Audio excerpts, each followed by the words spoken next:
Profe Richard Páez con nosotros, bienvenido. Un gustazo poder conversar con usted para toda la Liga 91.3 FM y nuestras multiplataformas. Un gustazo, profe, bienvenido. Buenos días, Alejandro. Para mí un placer. El fútbol cuando me toca la puerta y me invita a conversar mucho más de Venezuela que tanta falta nos hace, siempre estaremos ahí presentes. Profe, ¿qué extraña de Venezuela? Bueno, Venezuela país, una Venezuela que uno lleva más bien todos los días cargado en su mente, en su corazón. Eso no se puede olvidar, no, ni siquiera me da tiempo para extrañarla, sino vivo con ese sentimiento y eso sencillamente me da para seguir soñando y esperando que Venezuela recupere lo que fue siempre Venezuela, patria, país, un país bello, enorme y con fundamentalmente con unos habitantes que aunque seamos tan controversiales, sabemos, nos entendemos y nos comprendemos y sabemos que todos echamos para adelante. Profe, para entrar en materia, sabe, en su paso por la selección Venezuela se vivieron muchos momentos que quedaron marcados en la historia del fútbol venezolano.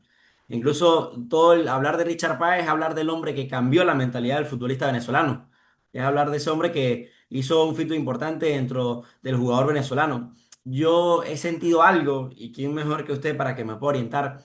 Y yo siento que desde su paso por la selección, o luego de que hablándolo por Richard Páez, después que Richard Páez salió de la selección, ha sido difícil encontrar la identidad del futbolista venezolano.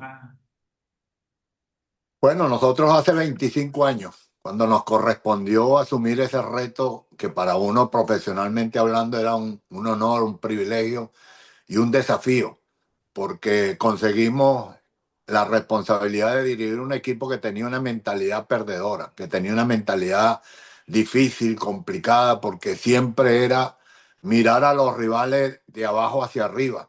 Y eso indiscutiblemente marcó una acción, una actitud que había que llevar a la selección diferente.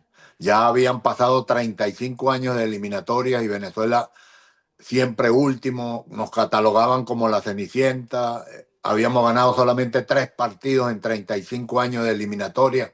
Entonces había que hacer algo distinto. Y qué mejor opción que esa, a pesar de que me la dieron como un sartén, pero por el lado caliente, y la tuve que agarrar sabiendo que era así, porque me habían dado la oportunidad por 8 partidos. No era un proceso que comenzaba, era un proceso que terminaba y Wow. nosotros le dimos la razón al término, porque acabamos con la Cenicienta, acabamos con esa mentalidad de pensar que podemos, que solo podemos jugar como equipo chico, que era lo que siempre se jugaba, pensando en el rival, cómo defenderse, cómo establecer un plan de acción para evitar goleadas o para evitar perder. Y Venezuela comenzó a creer primero los jugadores. Yo creo que los primeros que tuve que convencer fue a mis jugadores a mostrar una cara de protagonistas y eso no era fácil. Para ellos en la cancha era un trabajo muy complejo, era cambiar 35 años de mentalidad, pero ellos creo que fueron los verdaderos protagonistas de esa transformación porque la transformación fue total, a pesar de que los resultados al principio perder con Argentina en el primer partido, luego ir a Bolivia y también sufrir otra goleada, fueron duros, pero la demostración fue Colombia el 2-2, ganándole 2-0 y nos dejamos empatar en los últimos 7, 8 minutos, nos dejamos empatar porque no sabíamos cómo ganar partido. Lo íbamos ganando y no sabíamos cómo guardarlo, cómo confiar o cómo asegurar ese resultado hasta el final. Y creo que eso fue un aprendizaje para todos. Y cuando comenzó ese boom vino tinto, porque fue una verdadera explosión, fue una verdadera transformación, ver a un equipo que no sabía ni siquiera cómo hacer combinaciones y comenzar a ver un equipo con una personalidad en la cancha, con una seguridad, con una palabra mágica, con confianza. Creo que ese fue el verdadero renglón que nosotros llegamos con nuestra selección, que sembramos confianza a través de un modelo, de un estilo de juego que había que trabajarlo y que lo trabajamos en ese espacio que tuvimos de una u otra manera, yo digo con la calidad de la optimización. Mis jugadores me comprendieron rápido porque la explicación fue simple, sencilla, pero muy pragmática. Porque cada uno de ellos tenía una función que cumplir. Entonces, cuando a uno le dan una función y la establece como un vínculo que unió el trabajo de equipo, cuando nos dimos cuenta, comenzamos a ganarle nada más que a Uruguay 2-0 en el Pachencho Romero, que para mí fue el día del nacimiento de nuestra Vinotinto. Luego fuimos de una manera que fue el primer golpazo que dio la selección cuando ganó afuera en Santiago de Chile 2-0, primer partido de visitante que ganaba nuestra selección de Venezuela, y luego volvimos a casa y volvimos fue a San Cristóbal y le ganamos 3-0 a Perú y 3-1 a Paraguay. Creo que ahí se configuró un verdadero demostración, una imagen que fue captada por nuestra gente. Ahí comenzó a desbordarse el apasionamiento de nuestra gente. Atrapamos a nuestras hinchadas, inclusive a las voces femeninas, porque antes no veían el femenino, las mujeres no veían en Venezuela el fútbol, muy pocas eran las que les gustaba, y de ahí en adelante fueron Ni como hinchas ni atrapando como todas. periodistas. Claro, y ahí comenzó una multiplicación de apoyo de patrocinantes que nunca teníamos, patrocinantes en lo público, en lo privado.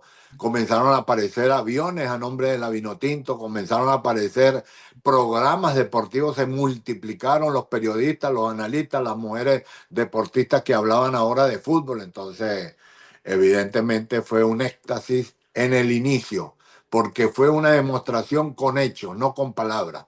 O mejor dicho, se compatibilizó lo que hablábamos con lo que veíamos en la cancha, y creo que ese fue el despertar del fútbol venezolano a través de la selección nacional absoluta. Invertimos la pirámide porque no habíamos tenido nunca antes competitividad ganada enorme o sólida en categorías menores, y dando el ejemplo en la categoría mayor, cuando los procesos se hacen de abajo hacia arriba, nosotros lo hicimos de arriba hacia abajo, y eso demostró una contundencia después con la aparición de la regla del juvenil, que fue evidentemente lo que le dio una catapulta, una plataforma de levantamiento a los juveniles venezolanos, y ahí con la historia de los de arriba, los de abajo comenzaron a motivarse para demostrar que también podían jugar con esa calidad, y que ahí es donde después se demostró 2007 con el proceso de César, que llevó al primer mundial a una categoría sub-20, apoyado en lo que yo llamo la regla del juvenil, que fue la que transformó todo en la formación y en la competitividad de nuestros jugadores juveniles. Y luego también Rafa, que llevó a lo máximo que ha llegado un equipo venezolano cuando nos llevó a ser subcampeones del mundo en categoría sub-20. Una cosa que ni siquiera soñábamos ni imaginábamos, y se logró en base a un trabajo, a un proceso que se fue sembrando desde el 2001 hasta lograr eso. Y hoy cuando estamos en estos momentos, en esta etapa, es donde uno se revuelca y dice, ¿cómo es posible que dejamos perder ese ejemplo tan contundente, tan práctico, tan sencillo, pero tan indiscutiblemente lo entendemos porque es muy difícil ir contra la lógica, que para mí es la causa esencial del por qué Venezuela no puede levantarse ahora nunca más en categoría absoluta, porque lo volvieron a dirigir con la cultura de la lógica. Profe, yo lo que conozco de Richard Páez Monzón ha sido por historia, porque en su paso por la selección, cuando yo estaba despidiéndose de la selección, yo apenas estaba naciendo, en el año 2007, se podrá imaginar. Pero, A ti te contaron la historia, pero a mí me contaron la o historia. la leíste por lo que escriben, que No, también es no, otra me las versión. contaron mis padres, aficionados al Qué fútbol. bueno, Porque qué bueno. a veces escuchar tantos cuentos es difícil, pero hay una credibilidad importante que es imborrable. Y hay una imagen de Richard Páez Monzón que sin duda alguna no se puede olvidar.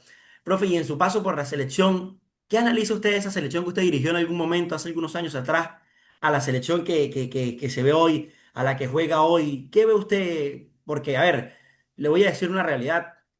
Yo leí unas notas que decían que los futbolistas años atrás no sentían ni siquiera ánimo de ir a la selección y que hoy se molestaban cuando no eran convocados. Pero es que cuando estuvo Richard Páez ahí se cambió no solo la mentalidad, sino hubo un despertar en la afición. Como usted lo comentaba, los periodistas se multiplicaron. ¿Qué repercutió en eso? No, yo creo que fue un antes y un después. Eso indudablemente fue romper con la historia. Hay una historia que precedía a la del 2001, que era una historia de dolor, de drama, y cuando uno forma parte de un equipo que no gana, que no forma un papel protagónico, uno trata de apartarse o de desviar el camino o de mirar hacia otro lado como una forma de protección. Entonces, el venezolano le gustaba el fútbol en nuestra época, pero era un venezolano romántico, un venezolano que tenía que imaginarse un equipo que verdaderamente jugara de otra manera, al estilo Brasil o al estilo Argentina o al estilo Italia o al estilo de otros, no de Venezuela. Entonces esa era la imagen, esa era la sensación de un hecho que todos éramos cómplices de una manera, si se quiere, invisible o silenciosa, pero que entendíamos que parecía que Venezuela no era capaz de formar futbolistas y que lo único que podíamos dar en el deporte era beisbolistas o mujeres bellas para el mismo universo. Pero futbolistas, no éramos capaces. Bueno, esa ruptura, ese momento en donde hubo una disrupción de esa historia que venía y que se venía contando de padres a hijos, de hijos a los nuevos hijos que aparecían, y así era para sécula secular. Como yo lo dije, la generación que yo recibí, que después fue la generación transformadora, fue una generación que hasta ese año 2001 iba a formar parte de la fila o de la lista de las generaciones olvidadas del fútbol venezolano. Porque yo que fui jugador también de la selección, ya éramos olvidados. Apenas dos o tres que nos recordaban por nuestras calidades o nuestras condiciones individuales. Pero si tú te ponías a preguntar en esas épocas quiénes eran los jugadores de la selección del año 70 o de los 80, y era muy poca gente que lo podía recitar o entender cuál era el técnico de la selección por allá en el año 70 o en el 80. Eso ni se acordaban. No había manera, porque uno trataba de olvidar lo que nos había sucedido de una manera no adecuada. Entonces, ese cambio creo que condicionó de ahí en adelante un amor, el amor por la vino tinto. Ya no nos recordaban como la Cenicienta. Y el golpe contundente que dimos a la historia para mostrarle al mundo que era verdad que habíamos cambiado fue aquel centenariazo del 3-0 en Uruguay, En porque Montevideo. evidentemente fue una explosión de sorpresa para el mundo de fútbol como un equipo que se llama Venezuela, que no ha ido nunca a un mundial, que está empezando estaba último en ese momento, últimos estábamos. Teníamos 3 puntos cuando yo recibí la selección nacional y el penúltimo era Bolivia que tenía 10 puntos y Chile que tenía 11 puntos. Y Venezuela otra vez en el último jugar, faltando 8 jornadas. Y de un momento a otro, ganar esos 4 partidos seguidos y de la calidad y la contundencia en goles, porque no era 1-0, era lo que hablábamos, 2-0, 2-0, 3-0 y 3-1. Y jugando un fútbol que todo el mundo se quedó, ¿de dónde salió esto? Que estos jugadores que no los conocíamos, nunca más los olvidaremos hasta que aparezca la generación mundialista. Como yo se lo decía a mis jugadores, ustedes se han ganado en la historia, en la página de la historia del fútbol venezolano, estas páginas doradas que durarán hasta que llegue la generación mundialista, que es la que verdaderamente se ganará el hecho de ser inolvidable.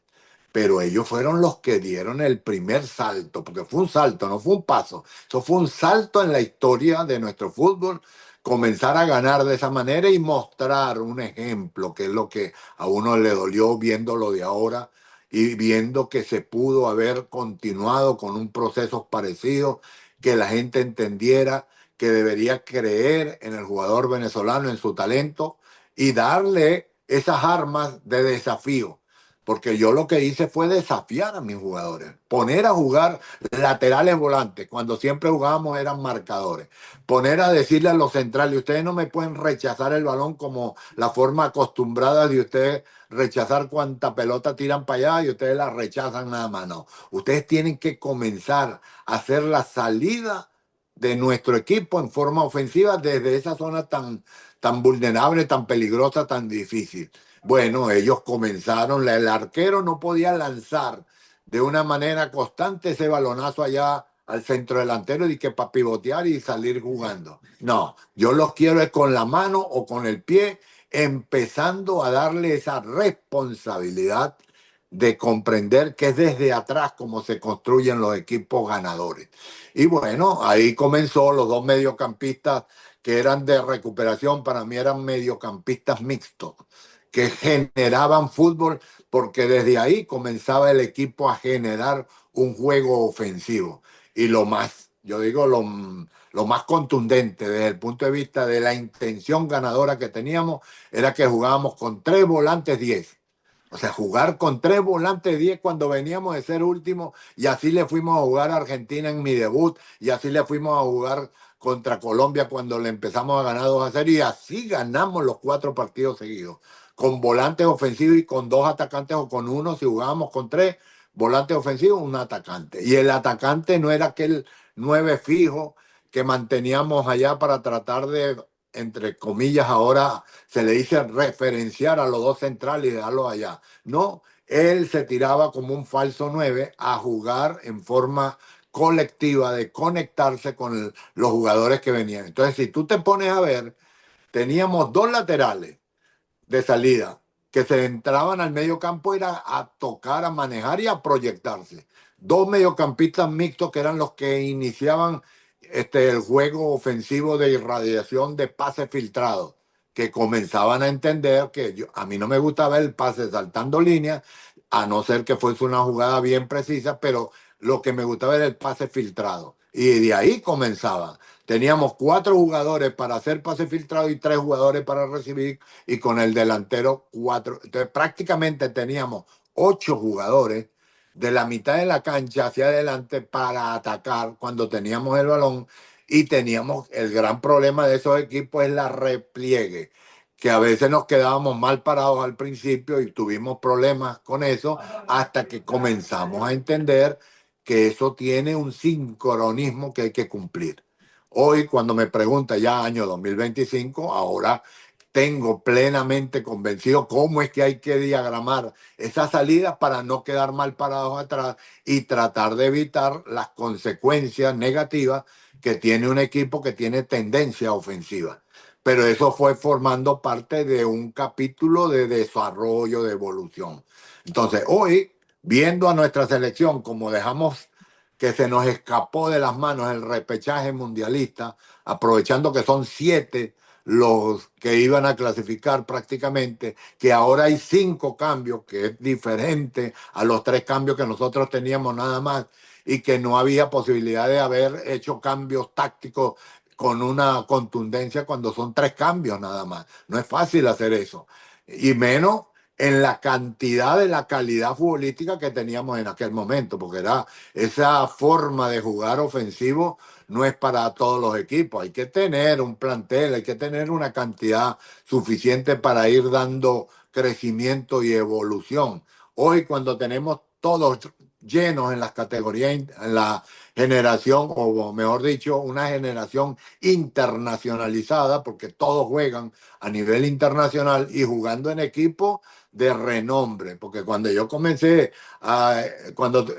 como técnico, nuestros jugadores, los que empezaron a salir, fueron a equipos intermedios que no se conocían de una manera importante en el nivel internacional, pero ya comenzamos a mostrar que había posibilidad de que a nuestros jugadores los vieran como interesantes, como importantes para ser llevados al mundo internacional. Tanto fue así que comenzamos en el 2001, cuando yo comencé en esos primeros 8 partidos, con jugadores solamente 2 a nivel internacional, y cuando terminamos en el 2007, que salí de esa manera exabrupta de la selección, en el partido que goleamos a Bolivia 5-3, ya teníamos el 95% jugando a nivel internacional en equipos intermedios o ya en equipos que comenzaban a crecer.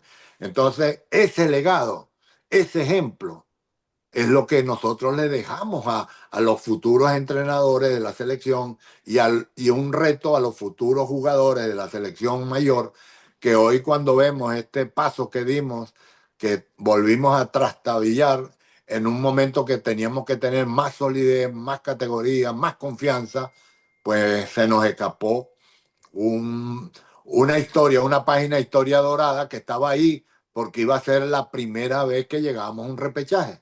Porque cuando a mí me cumplió mi etapa, yo hice muchas primeras veces. Muchas primeras veces. Primera vez que ganamos un partido visitante, primera vez que ganamos 4 partidos seguidos. 4 partidos seguidos en eliminatoria. Y después en la otra eliminatoria ganamos 3 partidos seguidos. Eso no lo ha vuelto a hacer Venezuela en los siguientes procesos.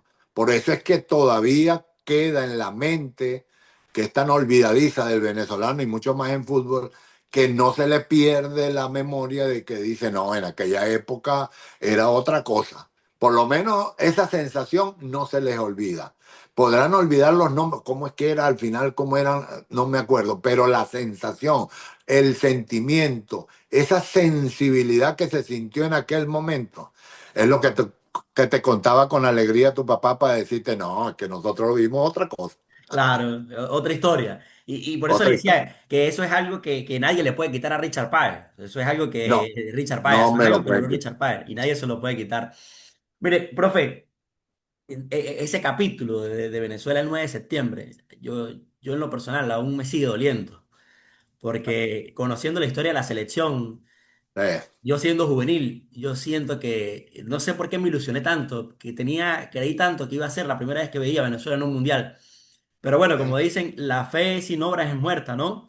Y a veces el fútbol no es tanto de emociones, sino de acciones, de poder llevar esto a lo que es realmente, profe. Lo que pasa es una cosa, Leandro, en el fútbol como en la vida, uno para llegar a tener una personalidad regia, firme, que no se diluya con un viento en contra o de un soplido de una brisa o algo así, sino que tiene que venir es un huracán para que uno diga, oye, este sí hay que protegerse porque viene un huracán. Pero esa personalidad, esa palabra que tanto nos hace falta, que se llama jerarquía, para lograr que nuestros jugadores y los técnicos venezolanos consigamos ese nivel de jerarquía, se va forjando, se va desarrollando, se va formando, es con los momentos malos, no Ujú. con los momentos buenos nada más. Porque nosotros pudimos lograr y ver momentos buenos, pero a lo mejor la jerarquía no se terminó de configurar porque necesitábamos seguir transitando etapas que son progresivas, que van escalando ese espíritu de llegar a donde tenemos que llegar. Y es ahí donde se aprende. Cuando uno, lo que la gente caracteriza o tipifica como una venezolanada, es lo que llama la gente. No, otra vez una venezolanada, no pudieron ganar el partido importante, no pudieron conseguir tal partido en el momento difícil, la gente se cae. Hermano, es así. Hermano, es así. Brasil, Argentina, Italia, los grandes equipos, Francia, hoy Portugal, España, Aprendieron esos de los equipos errores. aprendieron de esas, entre comillas, argentinizadas o brasileiradas, porque también sufrieron crisis dolorosas en donde todavía hay que superar más.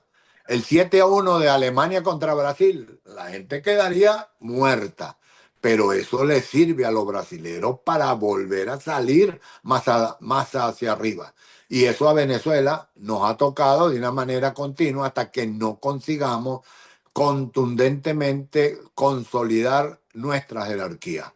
Y la jerarquía no se puede conseguir siendo un técnico con la cultura de la lógica como guía. Y yo lo hablo en el sentido, vamos a jugar contra Brasil, vamos a jugar contra Argentina, este último partido allá que se jugaba y todos metidos atrás, 9 jugadores prácticamente con personalidad defensiva y solamente 2 jugadores con características o un perfil ofensivo. ¿Cómo le vas a ganar a Argentina?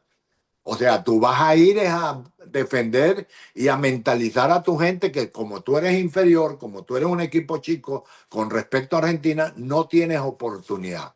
Sí. ¿Cómo se forja un carácter competitivo ganador si lo haces pensar contra los que tienes que apostar, a atreverte a crecer, te metes atrás a jugar Faltó a el la desafío de los defensiva? jugadores en ese momento. Le quitas todo lo que significa lo que tú pensabas, coño, yo me sentía como con nivel para ganarle a quien sea. Eso es lo que hay que forjar, Sí, indiscutiblemente, de una manera bien estructurada, no es dando saltos al vacío o metiendo, no, uno se da cuenta cuando te equivocas, no se puede hacer así tampoco, tienes que controlar, balancear, equilibrar hasta forjar gente con ese carácter y con esa personalidad en cada posición.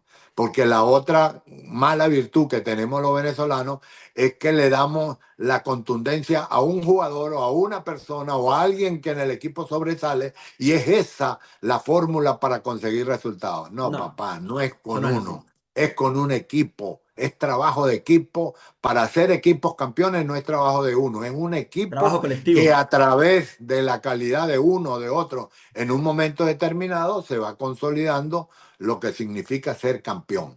Entonces, bueno, esos son detalles que a medida que uno avanzó en la competencia, pues fue desarrollando más.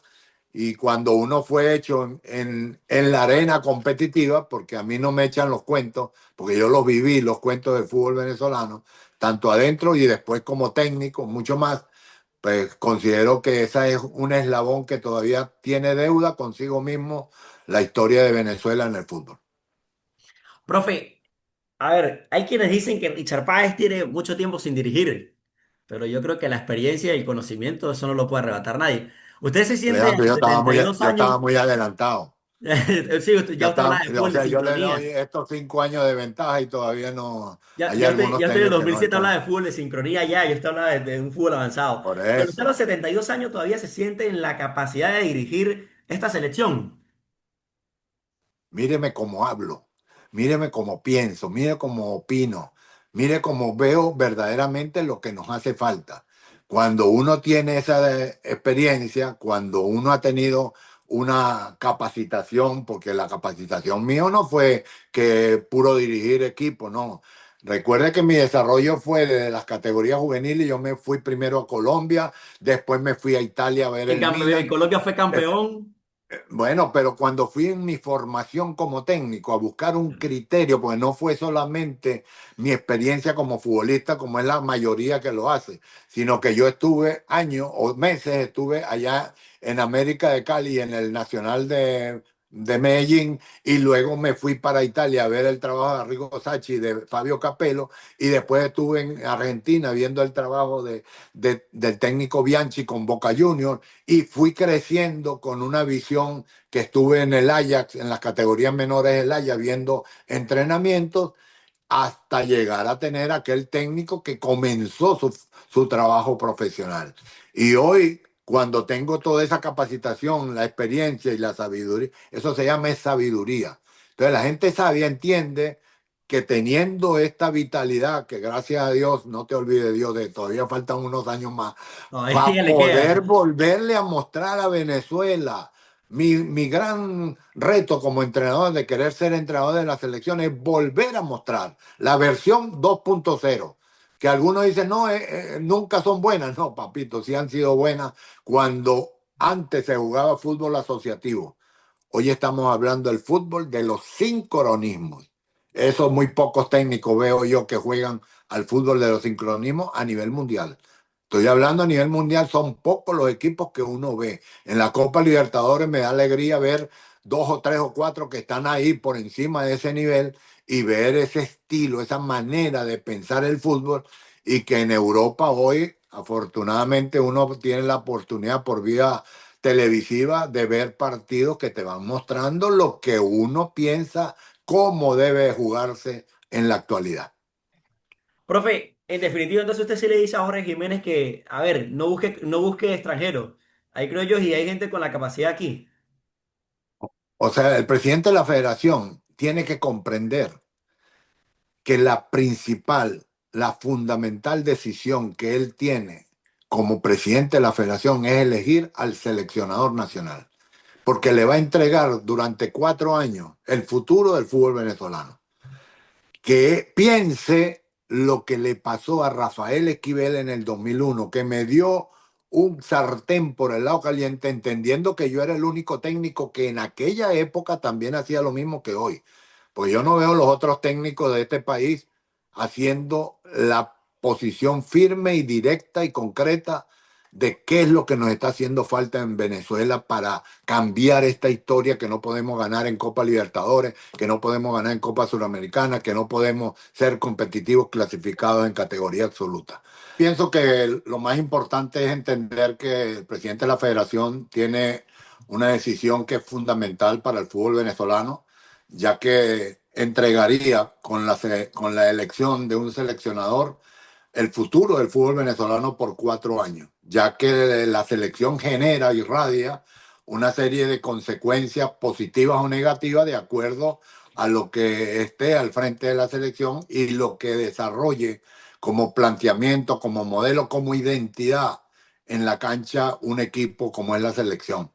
Y considero lo único que yo le puedo decir es que ponga en reverso su retrovisor y vea lo que vivió Rafael Esquivel en el año 2001, que me entregó un sartén por el lado caliente y se lo convertimos en la Cenicienta con la cantidad de cambios y evoluciones desde el punto de vista no solamente de identidad de juego, sino de todo lo que patrocinó, lo que evolucionó alrededor de la selección. Entonces hoy es una nueva oportunidad, Venezuela se encuentra casi en las mismas circunstancias, nunca igual, porque hoy ha mejorado todo en algunos aspectos, por lo menos organizacionales, y considero que es un momento propicio para volver a dar un segundo boom vino tinto, un segundo equipo en donde demuestre una identidad, una personalidad y mucho más con una experiencia que ya uno vivió, que uno va a tener más compromiso que cualquier otro técnico extranjero, que solamente un técnico venezolano sabe muy bien lo que significa dirigir a su selección con ese honor y con ese reto. Cada uno de los que pasamos por la selección con nuestro gentilicio lo sabemos en carne propia y con autoridad moral como para decir vamos con todo. Eso es lo que se le puede decir. Bueno, profe, muchísimas gracias por aceptar esta conversación con nosotros. De verdad es un grato placer, es un honor.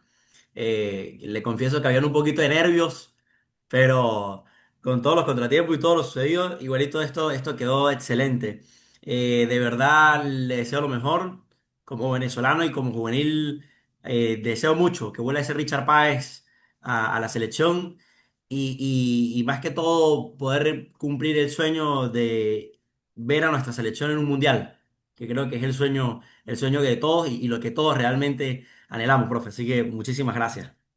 Chao, saludos. Gracias, Alejandro. Saludos a tu papá y a la familia. Y espero, bueno, que este tipo de entrevista nos sirva a todos, que todos empecemos a orientarnos con conversaciones de fútbol para desarrollar el fútbol en Venezuela.